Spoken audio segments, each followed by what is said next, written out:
బంగాళాదుంప ఫ్రై చేద్దాం. 2 బంగాళాదుంపలు తీసుకోవాలి. పీలర్తో పై లేయర్ని చెక్కేయాలి. చిన్న చిన్న ముక్కలుగా వాటిని కోసుకొని ఆ ముక్కల్ని ఉప్పు నీటిలో వేయాలి. ఎందుకంటే ఉప్పు నీటిలో వేయకపోతే బంగాళాదుంప నల్లబడిపోతుంది. తర్వాత వెల్లుల్లి, జీలకర్ర, ఆవాలు, కరివేపాకు, ఇంకా ఎండుమిర్చి, పచ్చిశనగపప్పు ఇవన్నీ కూడా మనం రెడీ చేసుకొని స్టవ్ వెలిగించి డేక్షా పెట్టి అందులో ఆయిల్ పోయాలి. నేను మస్టర్డ్ ఆయిల్ పోసాను. సన్ఫ్లవర్, వేరుశనగ ఏదైనా మనం వాడుకోవచ్చు. వెల్లుల్లి అందులో నూనె కాగిన తర్వాత వెల్లుల్లి, ఎండుమిరపకాయలు, పచ్చిశనగపప్పు వేయాలి. ఆ తర్వాత ఇవి కొంచెం పచ్చిశనగపప్పు బాగా వేగిన తర్వాత అప్పుడు ఆవాలు, జీలకర్ర అందులో వేయాలి. అవి కూడా వేసి తర్వాత చివరగా మనం కరివేపాకు వేసుకోవాలి. కరివేపాకు కూడా వేసుకున్న తర్వాత మనం గరిటెతో బాగా తిప్పుతూ ఉండాలి. ఎందుకంటే మళ్ళీ తిప్పకపోతే మాడిపోతాయి. ఇదంతా కూడా మనం స్టవ్ సిమ్లోనే పెట్టుకోవాలి. మంట హైలో పెట్టుకోకూడదు. హైలో పెట్టుకుంటే వెంటనే మాడిపోతాయి. తర్వాత మనం అవి వేగిన తర్వాత బంగాళాదుంప పీసెస్ మనం అందులో వేసుకొని బాగా తిప్పి మూత పెట్టాలి.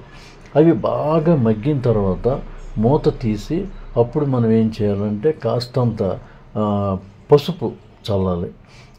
పసుపు చల్లిన తర్వాత దాన్ని ఒకసారి మనం కలిపి ఆ తర్వాత మనం ఎంత పసుపు కావాలో అంత మనం వేసుకోవాలి. వేసుకున్న తర్వాత దాన్ని బాగా కలపాలి. పసుపు కలిసేలాగా బాగా తిప్పాలి. తిప్పిన తర్వాత ఈ విధంగా మనం తిప్పాలి.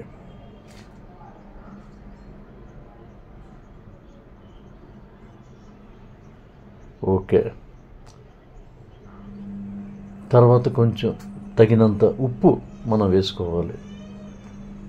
కొంచెం మళ్ళీ తిప్పిన తర్వాత అప్పుడు కారం, తగినంత కారం మనం వేసుకోవాలి. ఎంత కారం అవసరమో అంత కారం మనం వేసుకొని మరలా దాన్ని బాగా తిప్పాలి.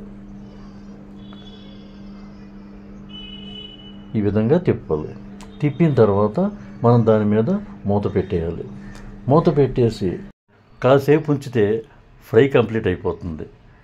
ఇది చారులో కలుపుకొని తింటే దాని టేస్టే వేరు. మరి చారు కూడా చేసేద్దామా? స్టవ్ వెలిగించి స్టవ్ మీద డేక్షా పెట్టి డేక్షాలో మనం నూనె పోయాలి. నూనె బాగా వేగిన తర్వాత మనం సిద్ధం చేసుకున్న ఉల్లిపాయ ముక్కలు, వెల్లుల్లి, కరివేపాకు, జీలకర్ర, ఆవాలు ఆ నూనెలో మనం వేయాలి. అవి ఒక్కొక్కటి వేసిన తర్వాత బాగా వేగే వరకు కూడా అవి ఉంచాలి. అవి వేగే వరకు బాగా తిప్పాలి. మాడిపోకుండా మనం చూసుకోవాలి. వేగే లోపు మనం చింతపండు నీళ్ళలో నానబెట్టి ఉంచాలి. అది నానిన తర్వాత చింతపండు పిసికి ఆ చింతపండు తీసివేసి ఆ రసాన్ని ఇందులో వేయాలి. వేసిన తర్వాత అప్పుడు మనం గ్లాసుతో మనం ఎన్ని గ్లాసులు కావాలనుకుంటే, ఎంత చారు కావాలనుకుంటే అన్ని గ్లాసులు మనం నీళ్లు పోసుకోవాలి. నీళ్లు పోసుకున్న తర్వాత అందులో కాస్త పసుపు వేయాలి. పసుపు వేసిన తర్వాత తగినంత ఉప్పు కూడా అందులో వేయాలి, టేబుల్ సాల్ట్. తర్వాత కొంచెం కారం కూడా దాని మీద చల్లాలి. ఇవన్నీ వేసిన తర్వాత ఆ స్టవ్ కొంచెం మీడియంలో పెట్టుకోవాలి. ఆ తర్వాత చారు ఈ విధంగా కాగుతుందన్నమాట.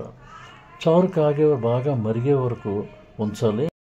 ఇందులో టమాటా ముక్కలు కూడా వేసుకోవచ్చు. వేసిన తర్వాత బాగా మరిగిన తర్వాత కాస్త మూత పెట్టి ఉంచాలి. మూత పెట్టి ఆ తర్వాత బాగా మరిగిన తర్వాత మనం దించేసుకోవడం. మూత తీస్తే చారు రెడీ.